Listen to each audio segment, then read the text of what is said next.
అందరూ negative rumours చేస్తూ ఉన్నారు. అది ఎందుకు చేస్తున్నారో నాకు అర్థం కాదు. సో ఓవరాల్గా మూవీ అయితే బాగుంది. నాకైతే త్రిబుల్ సినిమాలో ఎన్టీఆర్ క్యారెక్టర్ నచ్చలేదు, కానీ దేవరలో అయితే నాకు బ్రహ్మాండంగా నచ్చిందండి. ఇందులో 2 క్యారెక్టర్లు 3 మాడ్యులేషన్స్ ఉంటాయి. సో ఈ 3 మాడ్యులేషన్స్ ఎప్పుడు ఏ విధంగా వాడాలో ఆ విధంగానే వాడడం జరిగింది.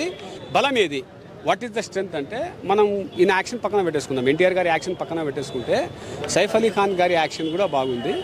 ఫస్ట్ హాఫ్లో దేవర క్యారెక్టర్ ఏదైతే ఉందో వాయిస్ యొక్క మాడ్యులేషన్ వితిన్ ఫ్రాక్షన్ ఆఫ్ సెకండ్స్లో వేసే వాయిస్ బేస్ ఏదైతే ఉంటుందో అది, ఒకవేళ అది గన లేకపోతే మళ్ళీ క్యారెక్టర్ కింద మీద అయిపోయేది, నెగిటివ్ రూమర్సే పాజిటివ్ అయ్యేది ఇది.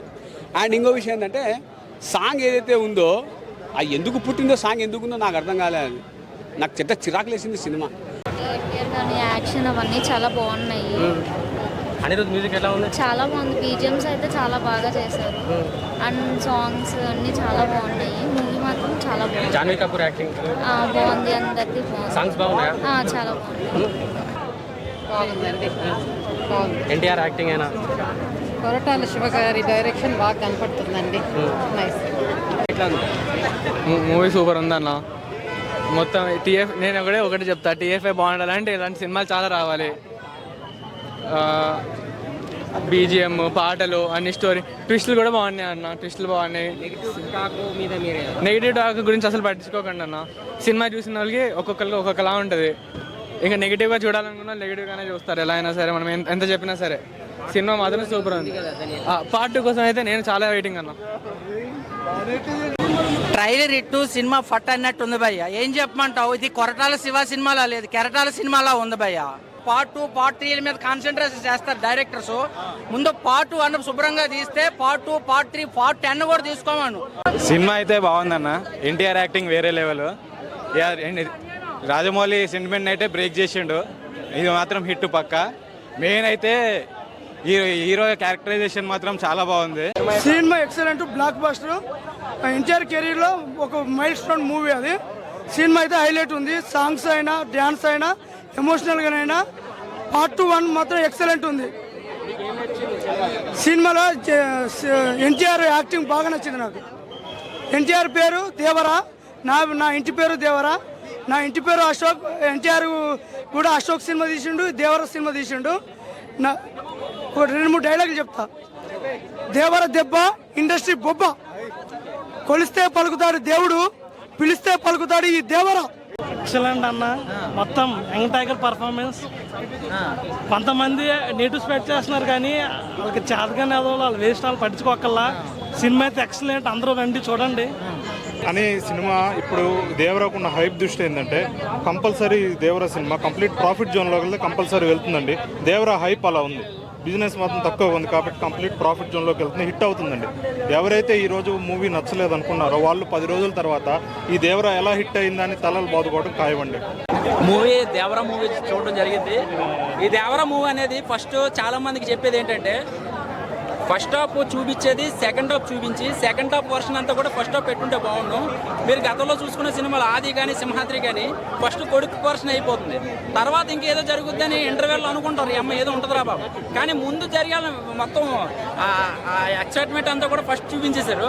ఇంటర్వెల్కి వచ్చేసరికి మనకి పిరికోటి ఎన్టీఆర్ ఏంటి చచ్చిపోయిన స్వరం ఒడ్డుకు లాగుతున్నాడు అని అనుకుంటారు కదా. తర్వాత ఒక 20 నిమిషాల తర్వాత అసలైన సినిమా స్టార్ట్ అవుతుంది.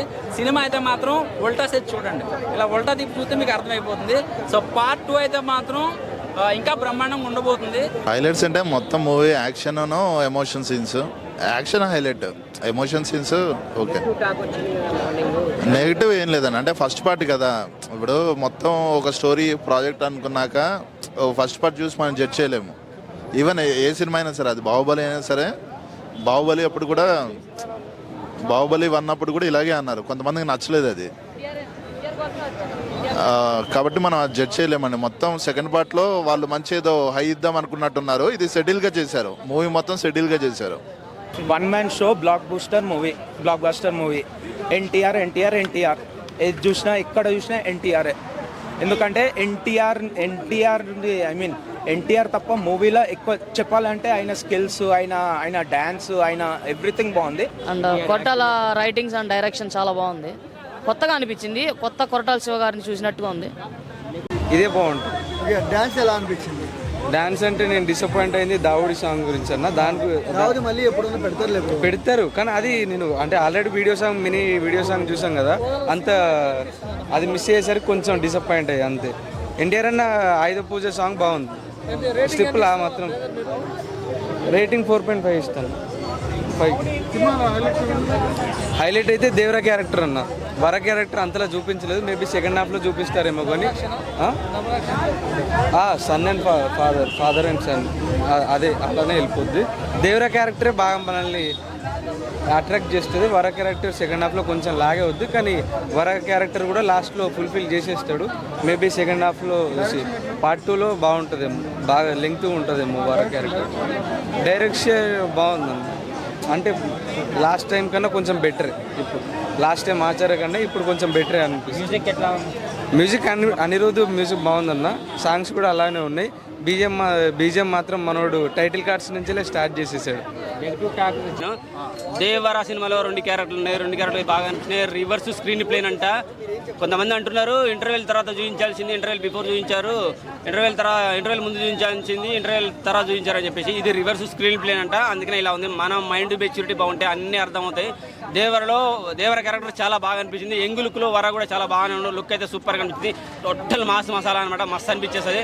ఇక సినిమాకి హైలైట్స్ అని అంటే బీజం బాగున్నది, దేవర క్యారెక్టర్ సూపర్గా ఉన్నది. సముద్రపు సన్నివేశాలు, షార్క్ మీద వచ్చే సన్నివేశాలు కానీ, సముద్రంలో ఫైటింగ్ సన్నివేశాలు కానీ చాలా బాగా అనిపించేస్తాయి.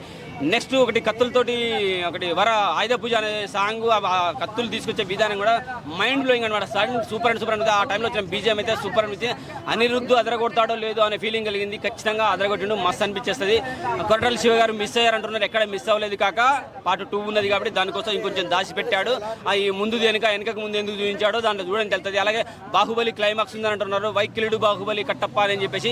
ఇళ్ళ కూడా అదే సన్నివేశం ఉందని చెప్పేసి. అలా ఇందులో ఎవరు చంపేశారో క్లారిటీ తెలియదు. కొడుకు చంపేశాడా, లేకపోతే ప్రకాష్ రాజ్ గారు మనకు స్టోరీ నేరేట్ చేస్తుంటాడు, ఆయన చంపేశాడా, లేదంటే శ్రీకాంత్ గారు చంపేశారా? శ్రీకాంత్ గారు కూడా మంచిగానే ఉంటారు, ఒక సన్నివేశంలో కొద్దిగా కోపం కనపడుతుంది, మరి ఆయన చంపేశారా, లేదంటే సైఫ్ అలీ గారు చంపేశారా, ఏమి అర్థం కాకుండా పెట్టింది అనమాట మనకు. సో ఆ మిస్సింగ్ అనేది మనకు పార్ట్ 2లో ఖచ్చితంగా చూపిస్తాడు, రివీల్ చేసేస్తాడు. 100% పార్ట్ 2 కోసం అయితే ఎదురు చూడొచ్చు. నెక్స్ట్ అనిరుద్ధ్ నిజంగా బీజిఎం కానీ పాట కానీ అద్దరిపోయినాయి. చుట్టమల్లే సాంగ్ అయితే గిర్రా కనిపించేసింది. నెక్స్ట్ దావుది సాంగ్ లేకపోవడం కొంచెం ఇబ్బంది, ఎందుకంటే మంచి ఊపుతున్న సాంగ్ అదొకటి మిస్ అయిందనే ఫీలింగ్ కలిగింది నాకైతే. అది ఉంటే బాగుండేది, మంచి ఊపుతో ఎగిరే వాళ్ళము. నెక్స్ట్ జాహ్నవి కపూర్లో జానా కనపడది. నవి కొత్తదనం, అమ్మాయిలో కొత్తదనం కనపడలేదు. ఇంకా 2-3 సినిమాలు పడితే కనపడదు కాబట్టి శ్రీదేవిలో శ్రీ మాత్రమే కనపడేది, దేవి కనపడలేదు. మనం హీరోయిన్లని కానీ రాజుల్లాగా, దేవుళ్ళలాగా, ప్రిన్సెస్ లాగా, దేవతల్లాగా ఊహించేసుకుంటాము. శ్రీదేవిలో శ్రీ కనపడది, జాహ్నవిలో నాకు దేవి కనపడలేదు. ఇంకో 2-3 సినిమాలు కనపడితే ఆమె నటనలో మెచ్యూరిటీ క్లియర్గా అర్థమైపోతుంది, అందరికి తెలుస్తుంది. సో ఇంకో 2-3 సినిమాలు పడాలి. నీది ఈ ఇల్లు హైదరాబాద్ కానీ, తెలుగు పరిశ్రమ కానీ నీ పుట్టిల్లు అనుకో తల్లి. మంచి సినిమాలు వస్తే ఆదరించుకో, మేము ఆదరిస్తాము. ఉప్పేసుకొని చేసేసుకుంటూ వెళ్ళిపో, ఏది పడితే చేసుకుంటూ పోయినా అంటే నువ్వు బాలీవుడ్కు కొట్టేస్తే రిటర్న్ వెళ్ళిపోతావు. అటువంటి పని అయితే చేయకు. ఫస్ట్ సినిమా నీకైతే ఒక మంచి అడిగే పడ్డదని ఏదో కోరుకుంటున్నాను. పార్ట్ 2లో కూడా నీ పాత్ర ఎక్కువ ఉండాలని కోరుకుంటాను, ఎందుకంటే రొమాంటిక్ సన్నివేశాలు ఏం లేవు. శ్రీదేవి కూతురుతో ఎన్టీఆర్తో అంటున్నారు, వస్తాయి కాక ఎదురు చూడండి. పార్ట్ 2 ఉన్నది, సినిమా ఇంతటితో అయిపోలేదు కదా, చాలా ఉంది ఇంకా. సో వరది కూడా ఫ్యూచర్లో ఇంకా కనబడే ఛాన్సెస్ అవుతున్నది. వర ఏం చేశాడు ఇంటర్వెల్ తర్వాత అనేది సినిమాలో చూడండి, మీకైతే కింద మీద మొత్తం కాలిపోతాయి. నెక్స్ట్ రాజమౌళి తర్వాత ఫ్లాపులు అన్నారు కదా, నేను కూడా సినిమా రిలీజ్కి ముందు కూడా అన్నాను. మధ్యలో ఇంకా సినిమా దగ్గర పడుతున్నా కొద్దిగా చిన్న థాట్స్ వచ్చేసాయి నాకు. అఫ్కోర్స్ ప్రతి సినిమా రాజమౌళి తర్వాత ప్రతి హీరో 3 ఫ్లాపులు కొట్టింది కాక, కానీ ఎన్టీఆర్ 3 ఫ్లాపులు 3 సార్లు కొట్టిండు. హ్యాట్రిక్ అంటే ఫెయిల్యూర్ హ్యాట్రిక్లు 3 సార్లు కొట్టిండు. హ్యాట్రిక్లు ఫెయిల్యూర్ కూడా అయిపోయింది, అది కూడా అయిపోయింది. సో రాబోయే సినిమా ఏ సినిమా అయినా రాజమౌళి తర్వాత మళ్ళీ ఎన్ని సినిమాలు తీసినా కానీ ఇంకా ఫ్లాప్ అనేది రాదానికి ఆయన దరి చేరదు. రాజమౌళి తర్వాత ఫ్లాప్ అనేది దరి చేరదు. ఆయన ఫ్లాప్ల నుంచి పక్క తప్పుకున్నాడు, రికార్డు బ్రేక్లే, ఇంకా ఆయన ఇంకేముండవు. ఇంకా ఇప్పటివరకు మన వాళ్ళు ఏ హీరో కూడా 3 సినిమాలు తీయలేదు కాబట్టి నాకు తెలిసి ఇంకా వచ్చే సినిమాల్లో ఏ హీరోకైనా ఫ్లాపులు పడుతూనే ఉండొచ్చు. నాకు తెలిసి 9 సినిమాలు ఫ్లాపులు అయ్యే ఛాన్సే ఉన్నది. ఎన్టీఆర్ 9 హిట్ అయిపోయినాయి, గిర్రా కొట్టేసాడు. ఏ సినిమా వచ్చినా ముందు హిట్లే అనమాట, ఇంకా ఫ్లాప్లు అనేది ఉండదు. మరి మహాభారతం దాకా ఆగి అలానే పెడతాడు, మధ్యన ఇంకో సినిమా తీయాలని నేను కోరుకుంటున్నాను. ఎన్టీఆర్తో రాజమౌళి ఖచ్చితంగా ఇంకో సినిమా తీయాలి, అది కూడా పాన్ ఇండియా లెవెల్లోనే ఉండాలని కోరుకుంటున్నాను. 4+ ఇస్తాను భయ్యా, కిర్రాకున్నది సినిమా, చాలా బాగుంది. ఫ్యాన్స్కి అయితే కాక కాలర్ చింపేసుకోండి చెప్పట్లేను, కాలర్ ఎగరేసుకుని సినిమా అయితే ఇస్తానన్నాడు, ఇచ్చాడు.